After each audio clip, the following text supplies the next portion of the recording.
We're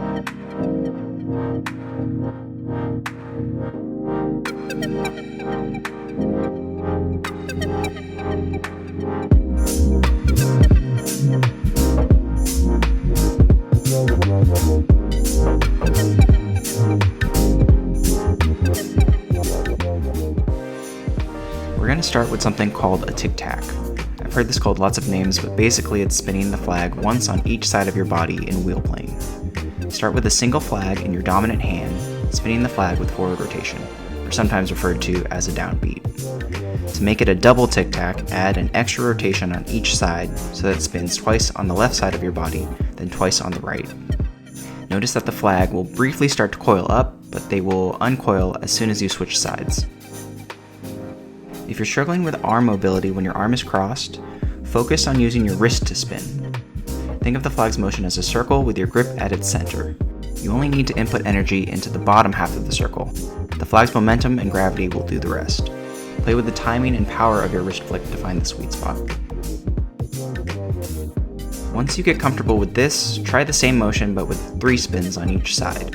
Try placing your non-dominant hand across your chest underneath your dominant arm to get used to that crossed feeling. We now need to practice the other 3 variations of this, with your non-dominant hand in forward rotation and both hands in reverse rotation. Try to get 3 or 4 spins on both sides for each variation before moving on to the next step. Next, we'll practice transitioning between forward and reverse rotations.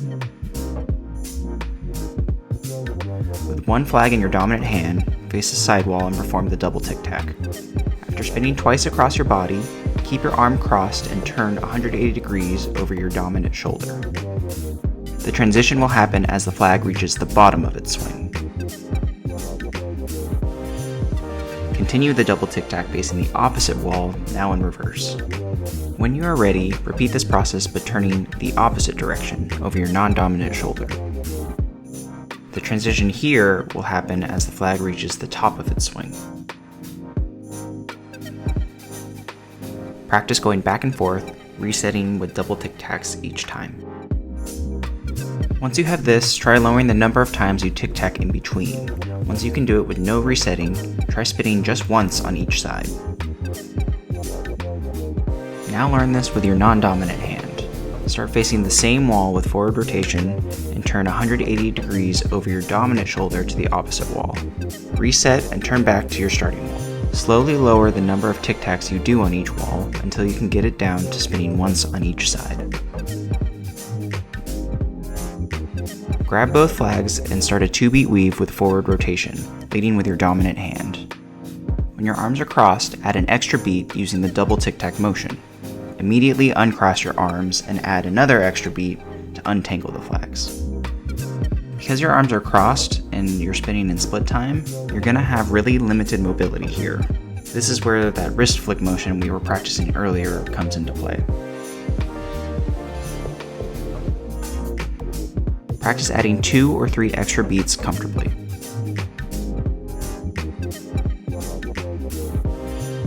Now switch to reverse rotation.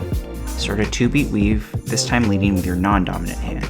This should place your dominant hand on top when your arms cross briefly during the weave. Add an extra beat using the double tic tac motion. Practice until you can get 3 beats on each side. It's time to put it all together. Starting in forward rotation, start a 2-beat weave facing the side wall. Cross your arms and swing for 3 beats on each side. On the 3rd beat, turn 180 degrees over your dominant shoulder as your dominant flag reaches the bottom of its swing. Continue spinning in reverse with your arms crossed for 3 beats on each side to reset. When you are ready, turn back 180 degrees as your dominant flag reaches the top of its swing.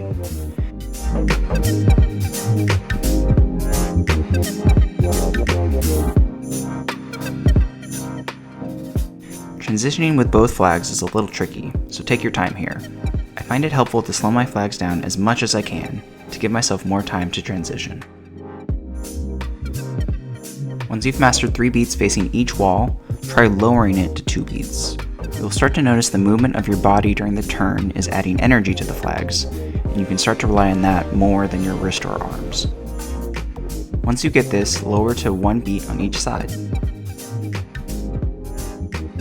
And that's how to do crossers.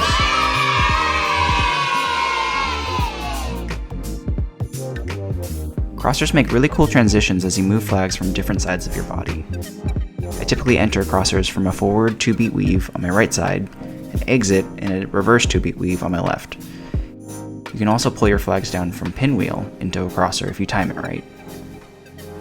Once you get this movement into your body, you'll discover many places in your flagging where your arms cross and you can jump right into crossers. This tutorial is for crossers with your dominant arm on top, but you can also do them with your non-dominant hand on top. That leaves room for some really cool transitions between the two. We also learned the variant of crossers where you transition from forward to reverse rotation over your dominant shoulder, but you can also learn them over your non-dominant shoulder. This lets you turn and face the opposite wall plane while your arms are crossed. Do it quickly enough and you can add a little twirl.